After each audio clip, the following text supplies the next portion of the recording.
Hi friends, welcome to Wali's kitchen once again. ఈరోజు మనం ఉగ్గాని ఎలా చేసుకోవాలో చూద్దాం. Please like and subscribe. కావాల్సిన ingredients: 1 cup onion, 1 cup tomatoes, తర్వాత మిక్సీకి ముందుగానే ఆడించి పెట్టుకున్న పచ్చిమిర్చి, 1 నిమ్మకాయ, రుచికి తగినంత ఉప్పు, కొద్దిగా పసుపు, తురిమి పెట్టుకున్న కొత్తిమీర.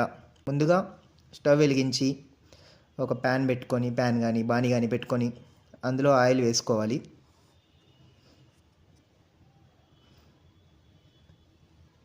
ఆయిల్ కొద్దిగా హీట్ ఎక్కిన తర్వాత ఆవాలు, జీలకర్ర వేసుకోండి.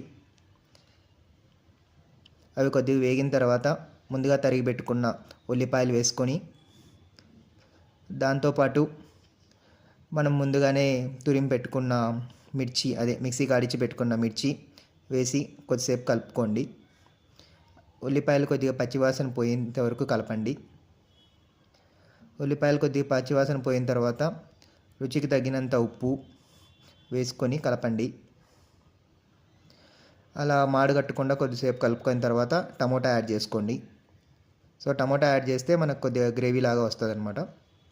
సో కొద్దిగా టమోటా వేసుకొని కలుపుతూ ఉండండి. తర్వాత కొద్దిగా పసుపు యాడ్ చేయండి. యాంటీబయాటిక్ కాబట్టి హెల్త్కి కూడా మంచిది. సో బాగా కలిపిన తర్వాత మన ఉగ్గానికి కావాల్సిన మసాలా రెడీ అయిపోతుంది. కొద్దిగా కొత్తిమీరతో గార్నిష్ చేసుకుని ఆ తర్వాత కావాలంటే పప్పుల పొడి కూడా యాడ్ చేసుకోవచ్చు, టేస్ట్ తగ్గట్టుగా. అది ఆప్షనల్ మాత్రమే.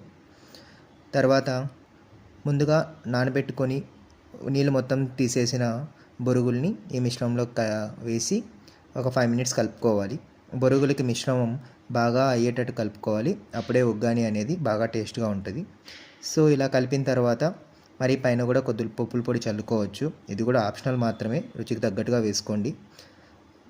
దాని తర్వాత ఒక 2 మినిట్స్ కలుపుకుంటే ఉగ్గాని అనేది రెడీ అయిపోతుంది.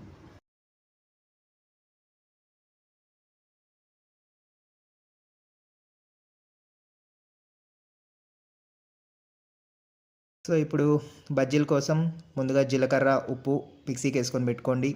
కావాల్సిన మిరపకాయలు తీసుకోండి. తర్వాత మిరపకాయలని సగానికి కట్ చేసుకొని, అంటే ఇవి చాలా పెద్దగా ఉండడం వల్ల కట్ చేయాల్సి వచ్చింది, లేదంటే ఒకటంతా వేసుకోవచ్చు. అందులో సగానికి ఘాటు పెట్టుకొని అందులోని విత్తనాలన్నీ తీసేస్తే కారం తగ్గుతుంది. సో దాని తర్వాత మనం ముందుగా చేసుకున్న స్టఫ్ పెట్టేసి, అదే జీలకర్ర ప్లస్ కొత్తిమీర అన్నిట్లో పెట్టిన తర్వాత ఇలా రెడీ చేసుకొని పెట్టుకోవాలి.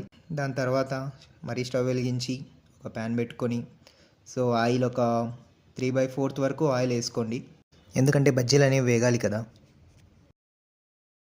నూనె వేడెక్కాక మనం ముందుగా కలిపి పెట్టుకున్న బజ్జీ మిశ్రమంలోకి మిర్చిని అద్దేసి నూనెలోకి వేసుకొని బ్రౌనిష్ కలర్ వచ్చేంత వరకు కొద్దిసేపు వేగనివ్వాలి. 5 మినిట్స్ వేగిన తర్వాత బజ్జీలు బ్రౌనిష్ కలర్లోకి వస్తాయి. అప్పుడు నూనె నుంచి బయటికి తీసుకొని ఒక ప్లేట్లో సర్వ్ చేసుకోవాలి. సో ఫైనల్గా మన ఉగ్గాని బజ్జీ రెడీ అయిపోయింది.